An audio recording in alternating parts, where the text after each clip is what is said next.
So hello fellow banknote and coin collectors, how you going today? My name is Glenn, and today I have this one PATACA banknote from Macau. It has Macau down the bottom, in Portuguese or English, doesn't matter, and it has Chinese All Moon. So you read this from right to left, so All Moon means Macau. That's in Cantonese. I'm not too sure what they call it in Mandarin. And it has one, so this is the traditional form, and it has one in Latin.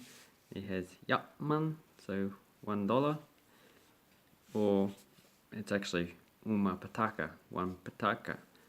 And this banknote was issued in 1945, and it would have been used up until 1952 when they replaced the 1 and 5 Pataka. Actually, that's the first year they actually issued coins in 5, 10, 50 avos and 1 and 5 Pataka.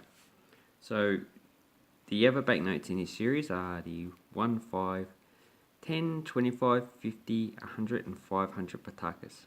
So the 100 and 500 would actually be a lot harder to get, because at this time period they would have been a lot of money.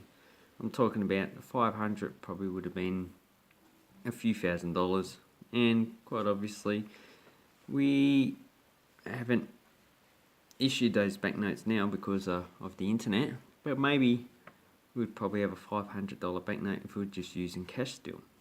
So here we have the coat of arms of Portugal. We have the Amar Temple, which is what's the Amar Temple? Okay, so there's a temple in Macau, and it's dedicated to goddess Mazu, and it's in Sao Lourenço, which was built in 1488, so it's quite an old temple. And at this time, I think Macau was not under Portuguese control, but that came sometime in the 1500s. And in the background we have Chinese characters, which is basically just this script up the top, and it's all part of the security feature. So it would have been hard to duplicate that back in 1945 without any computers. And on the reverse, it's just a basic patterned reverse that's pretty common with banknotes of this period. It has the logo for the Bank Nacional Automarino, Colônia de Portugal. So it just has a trading ship, because there's actually a trading company at first, and it still exists in Macau. It doesn't exist in Portugal anymore as far as I know. And they've issued banknotes since 1905 in Macau, and were the only issuance of banknotes up until 1995, when the Bank of China, the Macau branch, actually started issuing banknotes. So they have a long and varied history.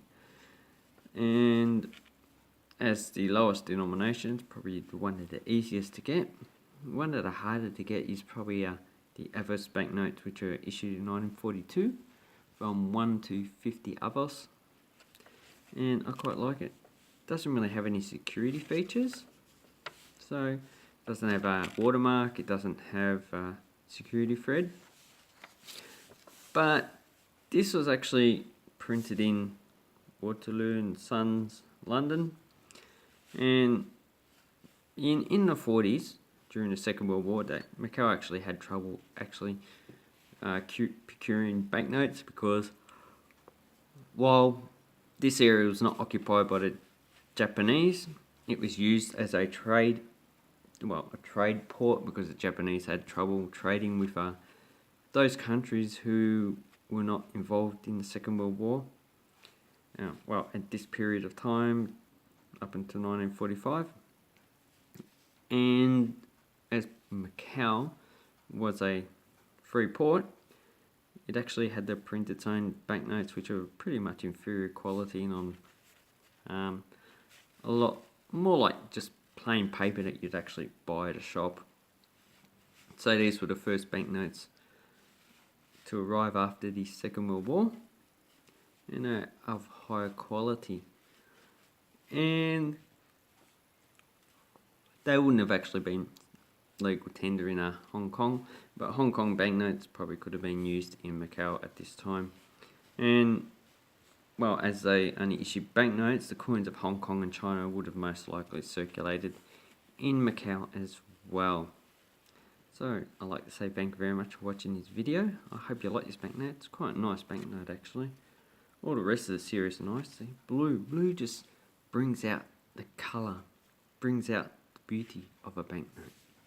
And have an awesome banknote collecting time, people. Please give this video a thumbs up if you like this banknote, and subscribe to my channel if you haven't already, because collecting banknotes is awesome. Bye bye.